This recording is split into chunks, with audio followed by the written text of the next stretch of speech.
This meeting is being recorded. All right. Welcome, everyone. We're very excited that you could be here with us tonight. We are going to be talking about codependency tonight. And so I'm going to share my screen. We have a couple of slides we want to share with you. My name is Krista Price, and I am the co-founder and co-executive director of Mountains of Joy, and also going to be emceeing tonight a bit just to help navigate us along. And then with us, we have Miss Peggy Volkner, who is the other co-founder and co-executive director of Mountains of Joy. Mountains of Joy is a nonprofit that we've created that is in the mental health space. We work on mental fitness. And what we found with a lot of our clients is codependency is something that they struggle with regularly, and it often goes unlabeled. I don't even want to say diagnosed, but just labeled. They don't know that it's happening to them. And so we wanted to come in and offer this up as a way to sort of peel back that curtain a little bit as to, hey, this is what codependency is. Let's take a look at it and see how you can get some help. And then our special guest speaker tonight is the lovely Karen Cawthorn. I have met through Justin Tyler, a friend of mine in a networking group. And we've met a couple of times now, and she is just lovely and has her own journey of being free from codependency that she will share with us in just a bit. So, Miss Karen, I'm going to let you get started here. And I'm going to let you just introduce yourself, and then I'm going to have you pop right on into what is codependency. Okay, Mom. Hey, I'm Karen. I'm in recovery for codependency. I'm a survivor of abuse, and I had no idea what that word meant when I first started it. But a simple definition is codependency is when a person's need for approval or validation from another person allows them to be controlled or manipulated, or a person who attempts to manipulate or control somebody. So there's two sides of it. You're either being controlled or you're controlling, or you're both. I was both. I was trying to control some behaviors in my 20-year-long marriage of just constant abuse and despair, and just really taking responsibility for those actions that were taken against me. So, codependency's characteristics are very defined but undefined. It's very confusing. It's the self-sacrifice, prioritizing others' needs over their own, even to neglect their own self. Lack of independence. So if I'm only happy if that other person is happy. There's fear of abandonment. There's enabling. There's absolutely no boundaries whatsoever. Enabling, providing support that everybody needs except for needs of my own. And just taking responsibility over and over again for whatever kind of temperature was in the room, whether it was happy feelings, sad feelings, or mad feelings. Everything just was my fault. And I had no idea that that was codependency. Because if I back up in my childhood, I grew up in abuse. I was constantly shuffled around from parents' house to parents' house. And I had to come up with these coping mechanisms of poor boundaries and difficulty in having intimacy, having true right feelings towards people. So recognizing those negative emotions is very, very hard as a child. So you get these learned behaviors, overly caring for somebody to get approval, losing yourself and worrying about how others may respond if I was truthful about my feelings. And then valuing other people's feelings and opinions more than myself. Fear of being hurt or being rejected. So, I was always doing that people pleasing, seeing if I was feeling guilty about other people not wanting me to be in their circle, I would find a way to get into that circle. So it's really kind of confusing as a child to come up with these coping mechanisms just to survive a battle that I didn't even create. So I just have a lot of respect for recovery and knowing that what those symptoms are, I can quickly adjust my behavior. I can choose, I can decide. I don't need to react to situations. I can weigh things out, and I can see things for the way they are now. And that takes a lot of work, especially when you're in a marriage for 20 years of just not knowing. And then one day saying, everything that I did didn't work. I did this and I did that, and I do all these things, and I just ended up with a bunch of doo-doo. And that was just one of those things that I wasn't wanting to foster anymore. And I had to find change. And so I reached out for help in recovery, and I learned a lot of these things, these symptoms, and knowing that I needed help. Instead of trying to help other people, I turned that energy into helping myself. And, I had a weight issue where I would eat my feelings instead of taking care of myself in a physical manner. And I don't do that anymore. I'm a lot healthier mindfully, and I can make choices that are better for me and not necessarily better for everybody else. So, I'm still in recovery. I'll continue to be in recovery because that sneakiness of people pleasing and wanting to enable people and rescue them from their situations creeps up every now and again. But I do have boundaries now that I know I need to look at the situation and say, am I doing this for someone to like me or to look like I have it all together? Or am I doing self-care? So that's a little bit of how I stumbled onto what is codependency and understanding the patterns that kept me stuck. So, that history of abuse went right into that 20-year marriage of abuse. And we just keep on trading those abuses until we zero into what the issue is, what the problem is. I was performance driven. What I can do for other people would please them, and they would somehow like me. So now I don't care so much about who likes me. It's more of a understanding of who I am as a person, and that I value, I matter, and that I'm worthy. And I didn't know that without recovery and counseling and some EMDR therapy. There is a lot of components to this 16-year journey that I've been on, fighting against these tendencies. Yeah, that, did it feel like you were in bondage for all those years and now you feel totally, just simply. Oh my gosh. I've got a tattoo on the back of my neck that says free, and it was for that. I was in complete prison, really, just not being able to choose or decide. I didn't know which way to go, left or right, round and round. My ex-husband, he told me how to feel. He told me what to do, and I allowed it. Mm-hmm. So, being in abusive situations is a choice, but you don't know it's a choice until you can uncover all of those other protection mechanisms that we create as a child. It goes so deep into our psyche of our environment that we were growing up in, and, the environments that we put ourselves in. Mm-hmm. Mm-hmm.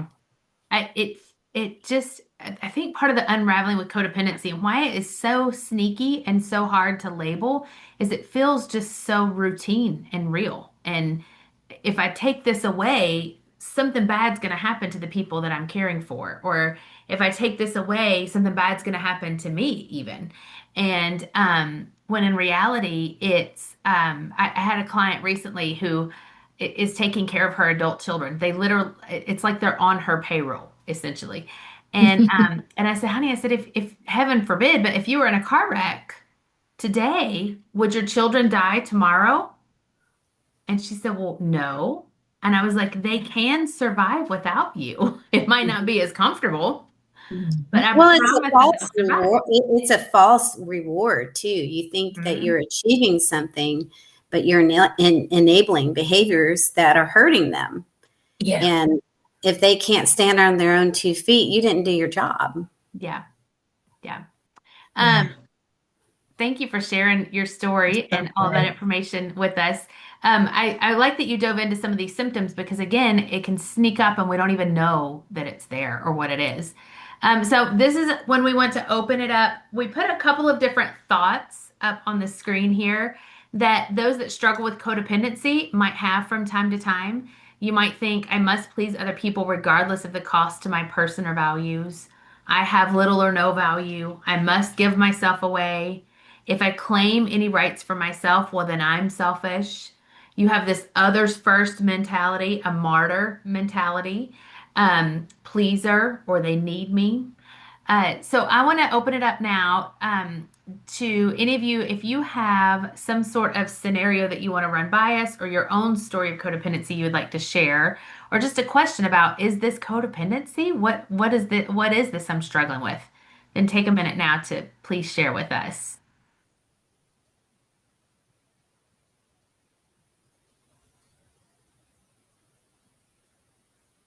I mean, I have a couple questions, but I can let Ashley go first if she has anything. Are you still there, Ashley? I am. I'm here. So I'm on this solely to, I guess, gain more insight and more depth to like my own process of recovery. Mm-hmm. I've been a year and a month like free of codependent behaviors. Obviously we know that like as life is life, things do come up and old behaviors can present themselves and triggers can happen. And so I think where I'm at, like in my own personal recovery, is learning how to not allow my triggers to become present behavior, if that makes sense. Mm-hmm. Well, I So, think a trigger definitely is just that red flag. Like you have to come to a crisis of belief and choose and decide. And if you're choosing and deciding for another person's value, that could be an indicator that you're not choosing for yourself. That's what's helped me in the past, anyway.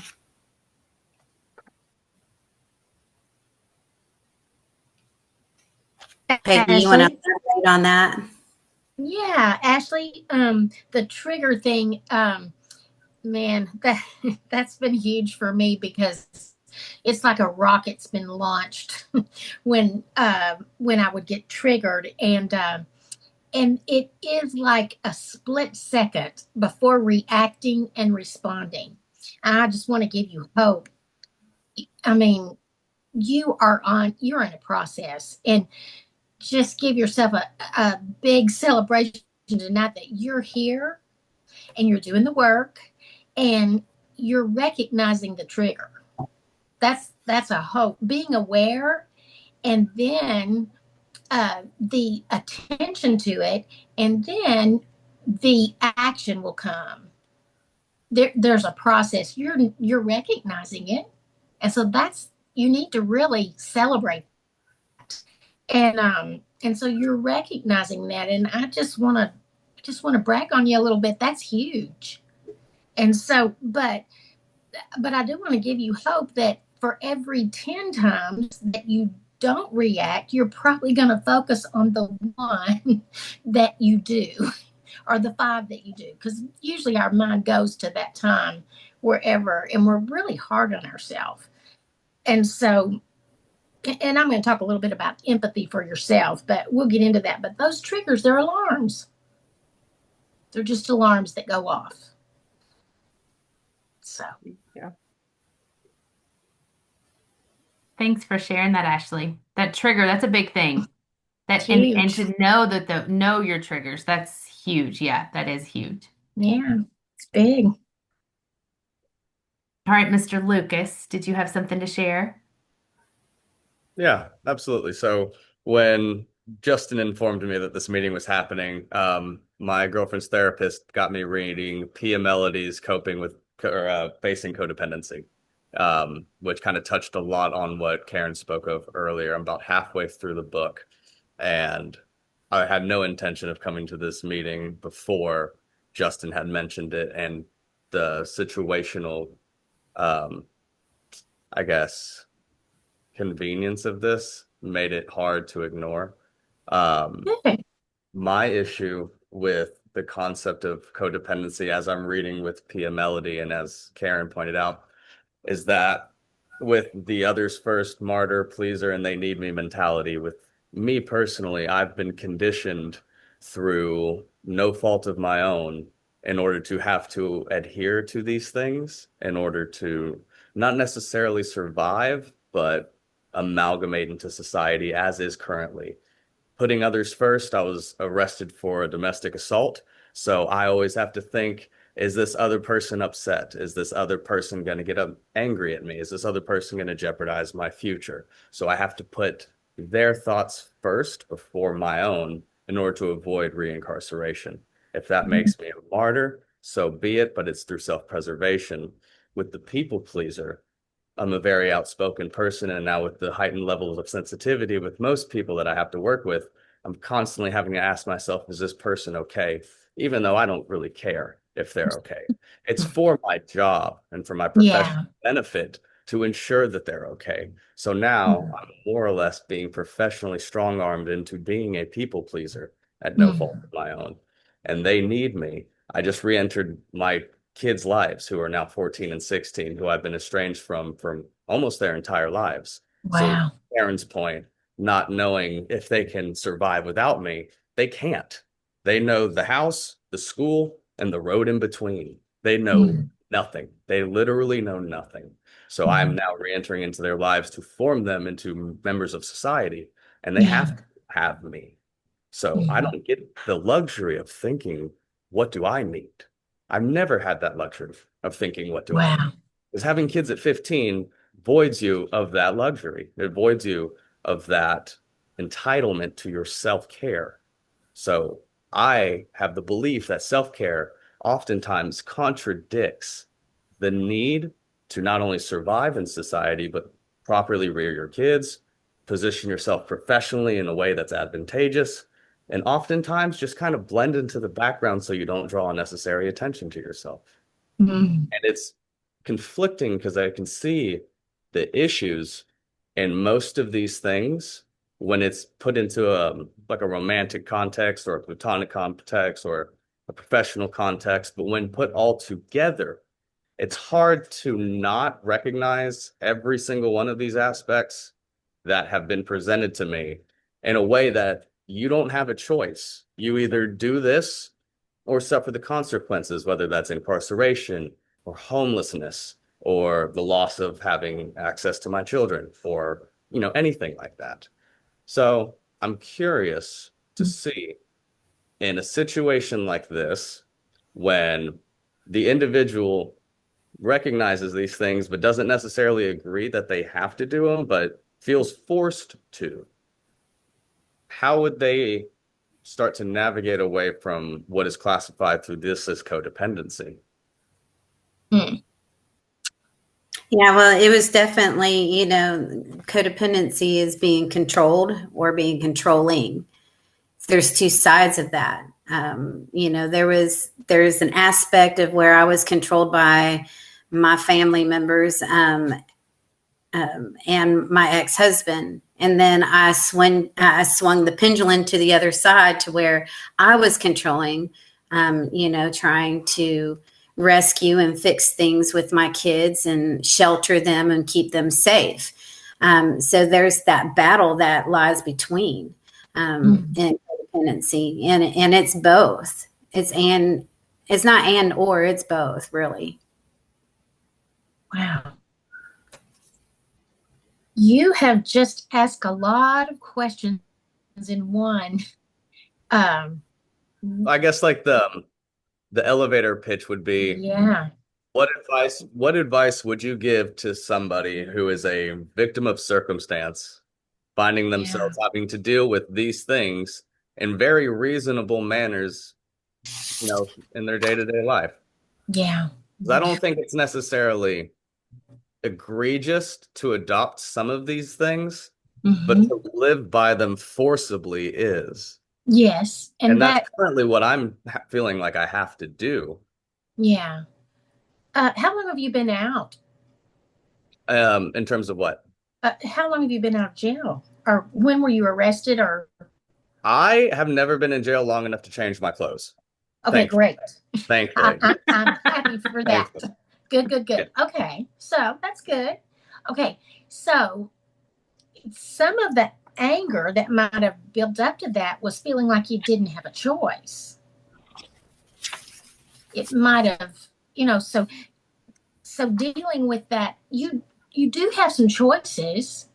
And sometimes when we feel like we don't have a choice, that can really back us into a corner. And so I'd really like to explore, for you to explore what choices you do have. Self care can mean some very simple things, like taking a drink of water when you need it, or putting on clean clothes. Or, I mean, it doesn't have to be a vacation in Florida. It can be eating when you need it. Self care can be very, very simple. And so, and I agree with you about the children. I mean, you want to do your very best for them, but somewhere in all of this, your identity, you've lost your identity. And I just want you to find that, because when we live out of who we are, we're not angry, and we do have choices, and they're choices that are going to lead to peace and joy and goodness and all of those things. They are. I know it sounds like a Sunday school answer, but I promise you, I've seen it happen. I've seen it happen with my own son. I've seen it happen with tons of others where they just didn't think they had any choices. And then when they found out who they were, who God said they were, all of a sudden there were different choices. And so when you said, I don't have a choice, respectfully, Lucas, I disagree with you. I think you do have a choice in some areas. In certain I areas, hope you yeah, don't. I try to apply a better perspective than lack of Yeah, choice. I try to look at, yeah, I mean, not even the lesser of two evils. It's more about like, moral relativism. I think yeah. in certain circumstances with moral relativism, yes, like technically my two children are adopted, but their mother Really? and new husband have disappeared and fallen off the face of the earth for the last 3 years, to where Wow.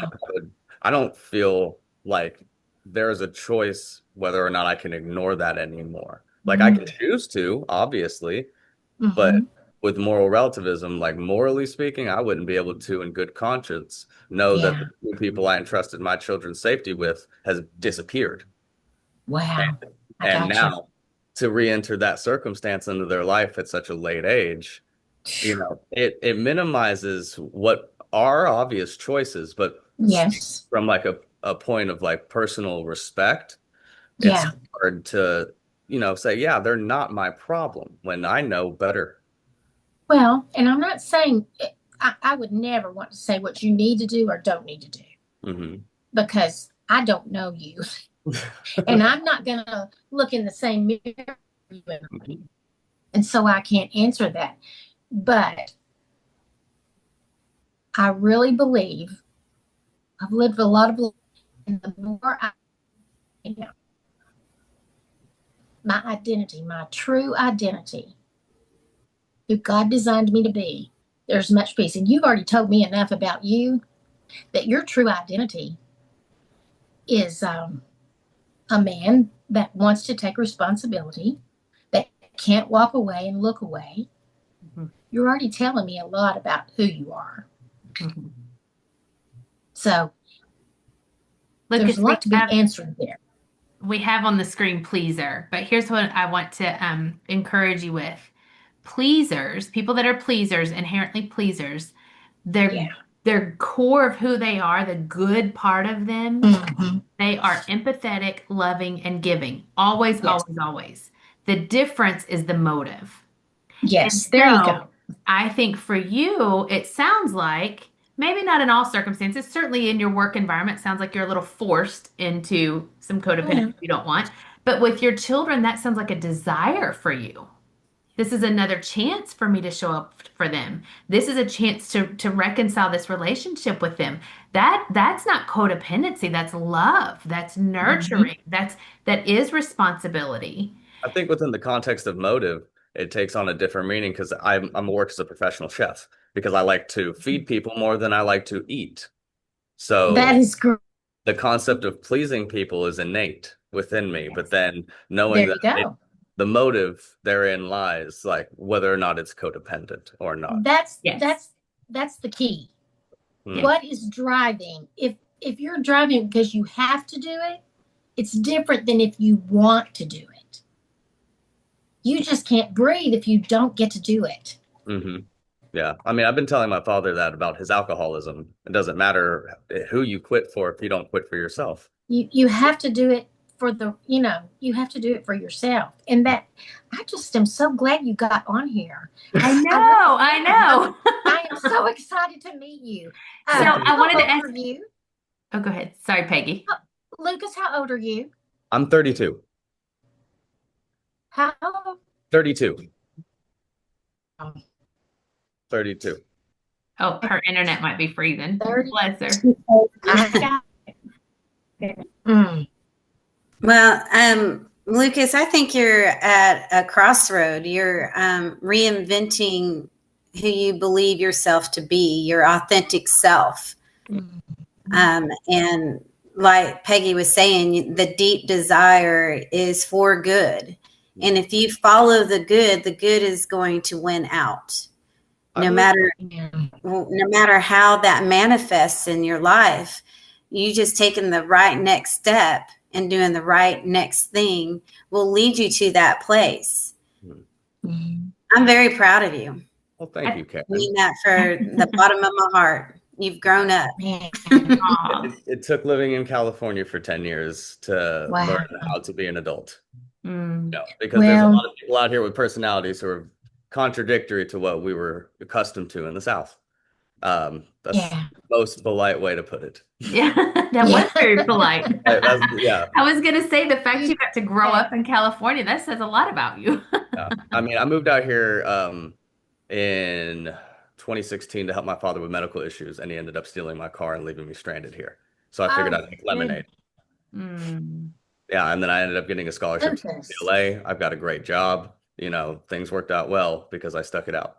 Yeah. Lucas. What a cool Oh my story. goodness. I'm so glad I met you tonight. I know. See, this is the thing that Chris is talking about is this is the kind of stuff that inspires people. Mm. You're going to inspire. And that's why you have to connect to that, your true self. Mhm. Absolutely. Your true, and that's what's going to inspire even those children to go, you know what? Maybe I want to find out who I am. Mhm. Not just feeding them. Yeah. Maybe you'll inspire, so that's cool. I mean, I'm noticing a good lot stuff. of kids nowadays are forming their personality based off of what they are fed on their TikTok reels and suggestions on their algorithm. Yep. And their personalities are kind of like, almost like a convalescence of that. And there's Yeah. no really like introspection of what do I want or what do I like or Mhm. what does it mean to me? This is popular and therefore it is. Mm. And I want to Yeah. help my kids break away from that mentality before it forms their identity. Mm. I think your Wow. curiosity is really enlightening too. Just your curiosity about the subject, your curiosity about what does this look like? How do I navigate this? How do I love and nurture them? How do I set a good example?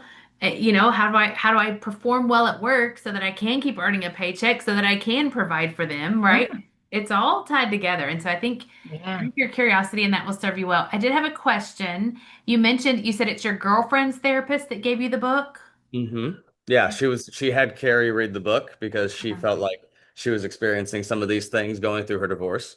And she suggested I read it alongside her just to edify myself in it. So that way she can't necessarily use the things that she learns against me. So I know too. That's very good. That's wisdom right there. Yeah, That that's is a good very therapist.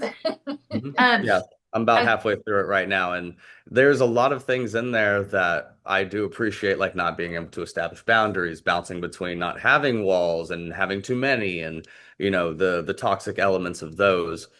But then when I find myself in these like very, very unique situations that most people don't find themselves in, seeking this type of help, it complicates things. Mhm. Wow. It complicates things significantly, and especially because there's children involved on top of that. Like it even complicates it further. And the Yeah. fact that I'm estranged from them complicates it further. And then it just gets, there's more layers that built into it that make me start to Wow. guess it at all. And whether or And not I thought have in the means to apply it. winning the love game, if I loved more, if I could do more, I would achieve. But now I know if I love myself more, I can love others better. Yeah. So I would focus on loving myself and what that looked like, and that kind of spills over into the love of others, and it's an authentic love. Then it's not counterfeit because it goes back to my people pleasing. That was kind of the premise around staying out here for the last 10 years because I couldn't help them if I couldn't help myself. So I made sure I was in a position to establish something of merit to transfer back to Nashville. So, fortunately, I'll be moving back. I'm shooting for October 1st right now. To California?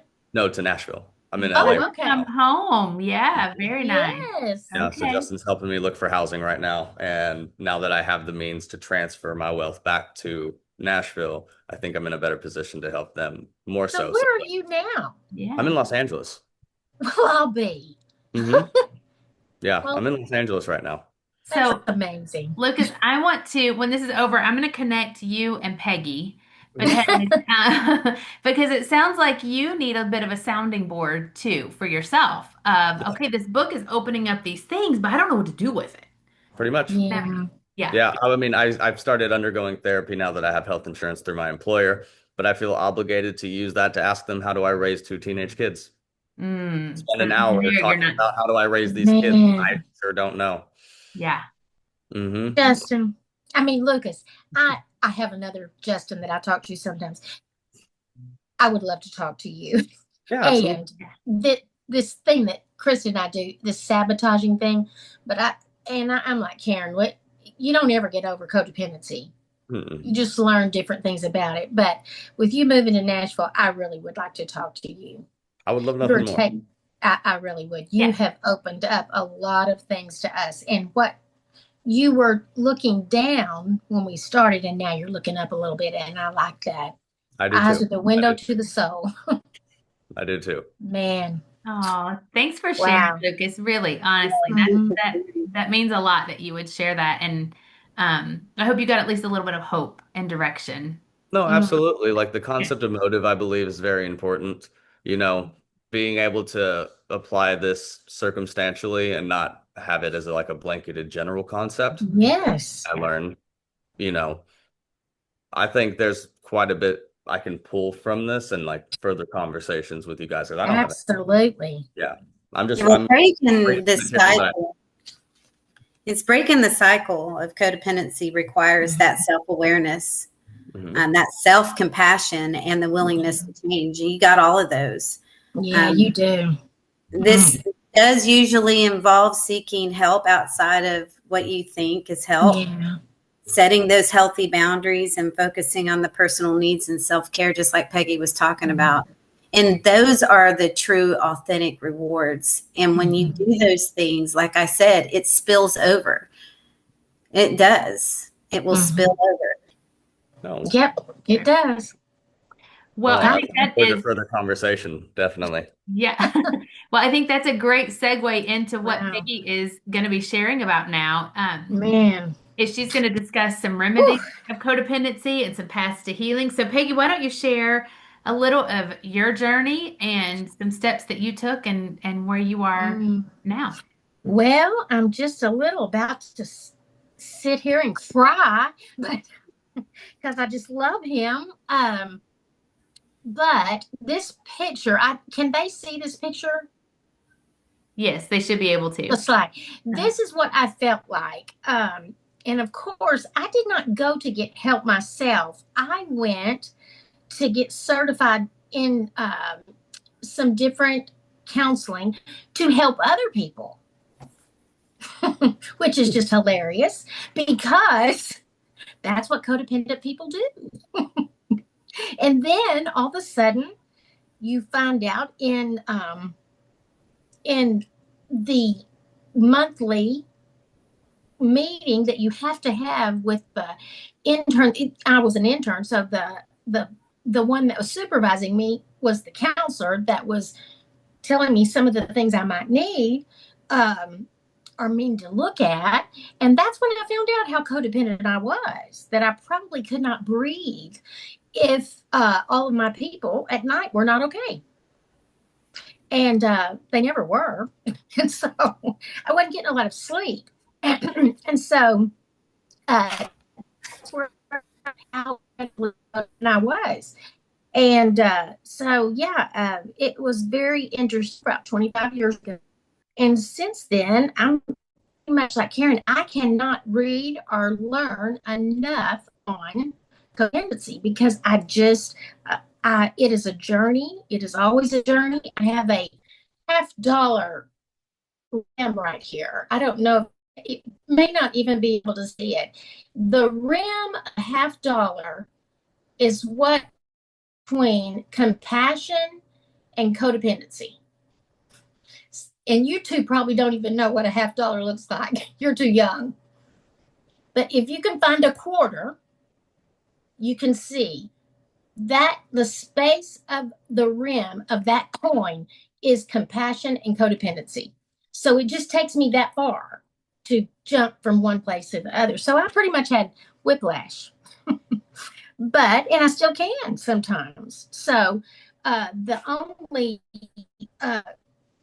but really opened my eyes was boundaries. They've written boundaries for Townsend Cloud and written boundaries for everything. And recovery is wonderful. It is a great, great program. You just cannot do better. It's wonderful. And they're everywhere.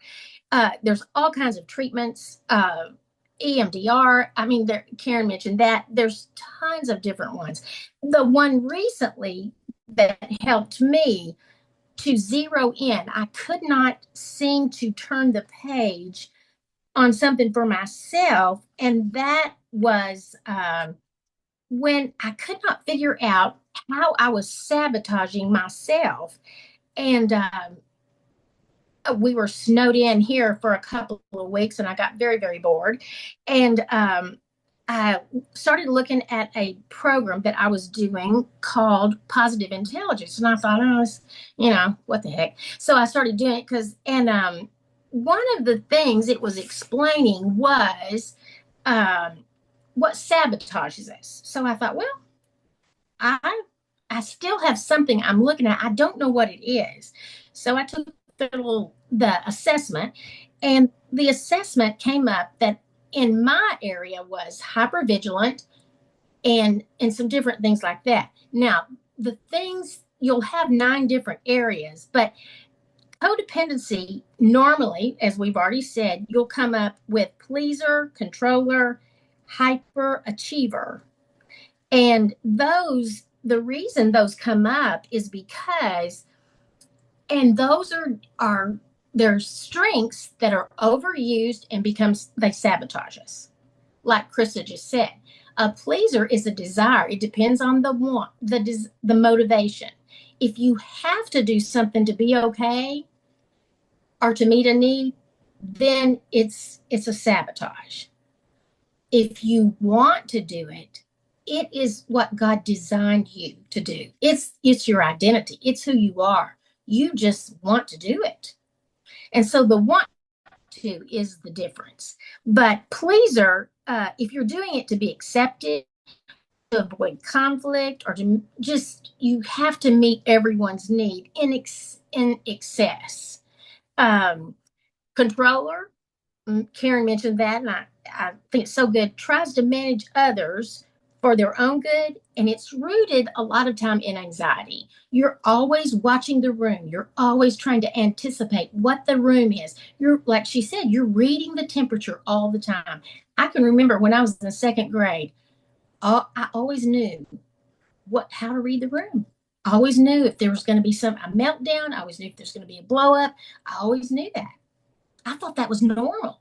You know what? It is not.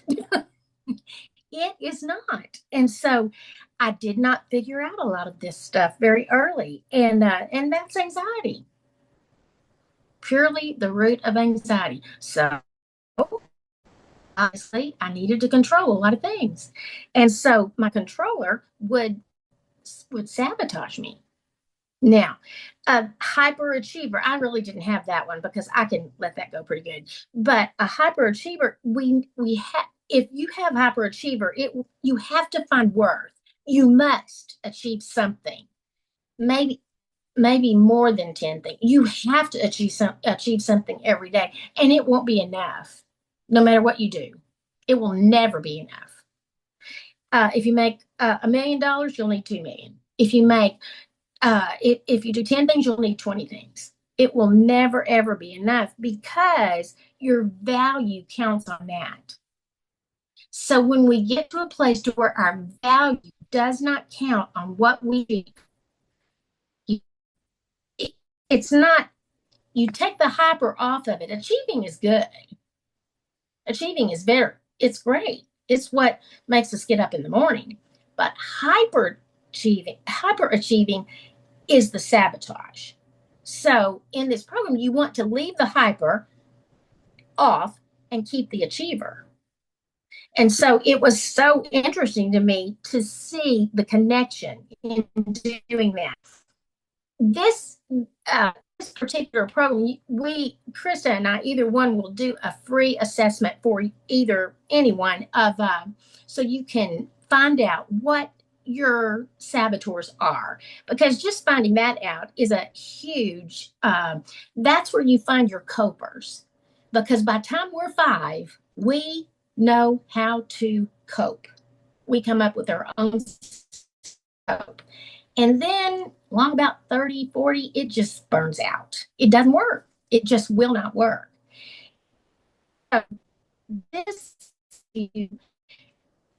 It helps you understand what they are, what saboteurs are, how you're sabotaging your life. And then it shows you how to have a wise and grounded, creative, and that compassionate place in you that's already there. It just uncovers it for you to see. Just like in those few things that we just did with Lucas, they're there. They are so there. And so you don't have to dig very far before he sees them, and before you know they are, when he opens his mouth about how he cares. But the different powers in this particular program is, and this is what I needed, I had never done in all the work that I've done, and that was to empathize with myself. I had the attitude that I made it, I'm good. I'm good. I don't have to empathize with myself. But what happens if you don't empathize with yourself is you don't know how to empathize with others. And so I had come to a place in my life where I wasn't empathizing. I really didn't think I knew what it was. And so that's where I really began to ask God, what is this thing? Why can I not be more emotionally and compassionate with the people that I even love? And I just, this particular positive intelligence made me go back and look at what are the things that I missed and I needed when I was growing up in this space as a child. And I had never looked at it because I just thought, I'm good. I'm good. I've done all the work. I've studied it out. I'm good. But emotionally, I needed to go back and ask myself, what did you need that you didn't get? And have compassion for that little girl and say, every little girl needs these things. You did too. It doesn't mean your mom was bad. It just means you needed those things. And then have empathy for yourself and what you need. If you don't know what you needed then, you will not be able to know what you need now. And you also, I'll go a step further, you will not be able to show anyone else what they need. And that was my problem. I was having a very hard time empathizing with people that I love so much. It was like running a race with a broken leg. I would get to the end of it and I'd think, yeah, okay, we've done the things. But I needed to learn to empathize with myself. And sometimes in these different things that we do, the books, the programs, the different things, we just won't go back and look at that. At this point right now, I have a picture of myself in the 3rd grade on my desk at work. And I look at it every day and I know exactly what she needed. I know exactly what she needs because she still needs it today. And so that's the thing about positive intelligence that I love. And y'all need, either one of you or anyone that's listening, we will do a free assessment to show you that. And I do love it's mental. It's building your mental fitness, and that's what was it earlier. The question was asked about triggers. I can't remember earlier. Someone was it Ashley? Ashley asked. Ashley, she asked a question about triggers, and that is the other thing is you exercise the muscles in your mind. We never exercise our brain. So you build the muscles in your brain to become aware and to develop sage, which is wisdom and knowledge, and then to self-command. You cannot self-command if you haven't built these other 2 muscles.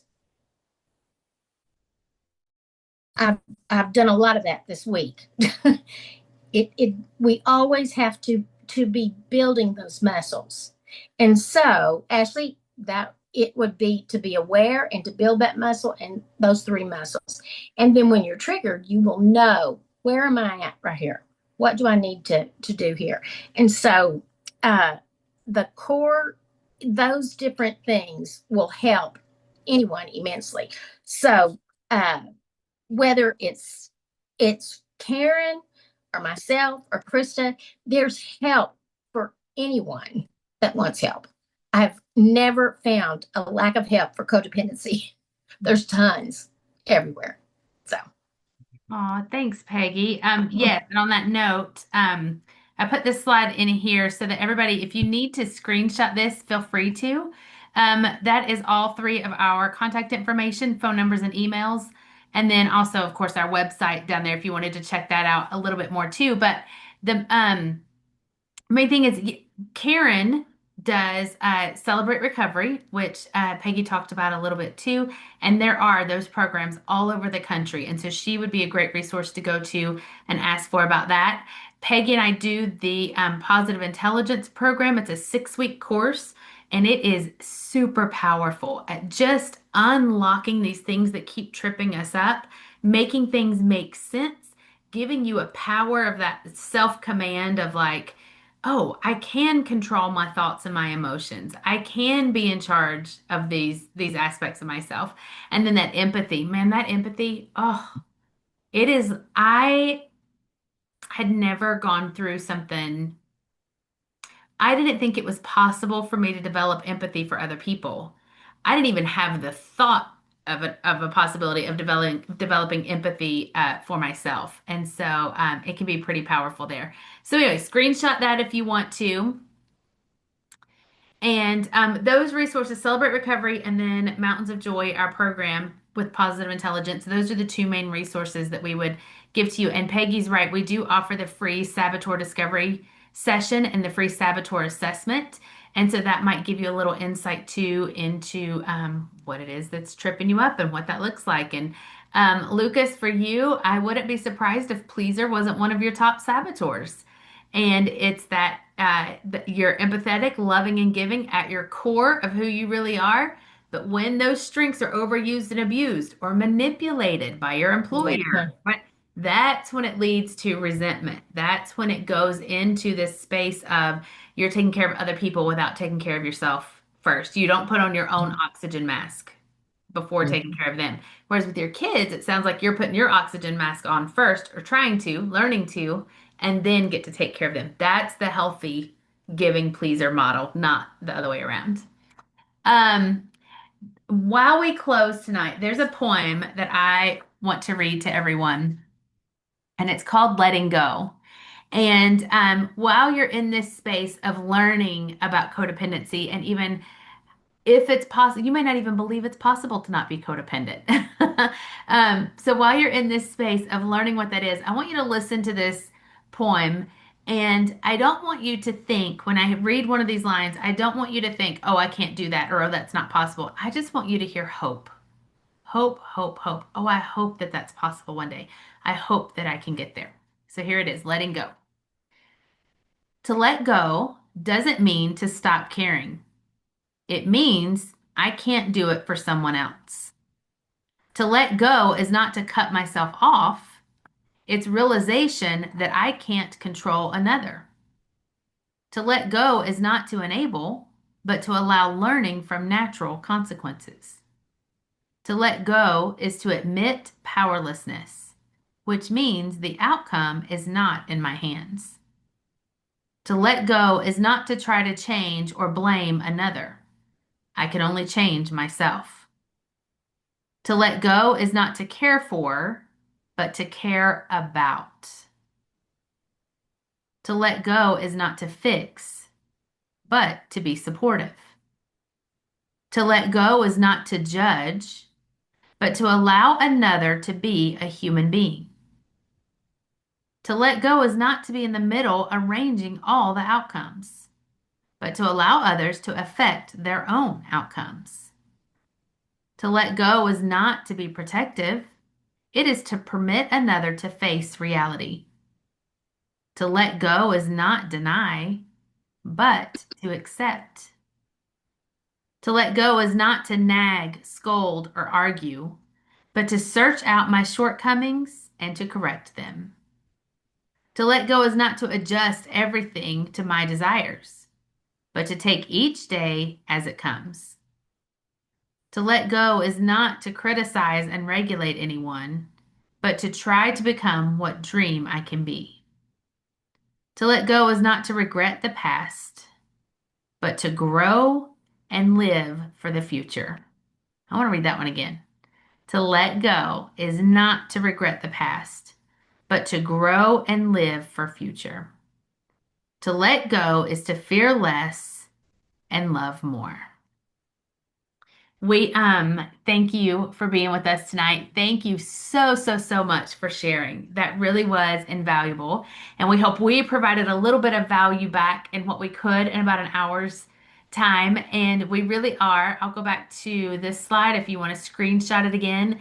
We are here for you. So please reach out with any questions that you may have of wanting to find out, hey, I didn't want to share, but is this codependency? What does this really look like? Maybe I struggle, maybe I don't. So thank you all for coming, and we really appreciate it. Thank you for having me. Community is key. If everybody could recover on the couch, they would have a long time ago. So it does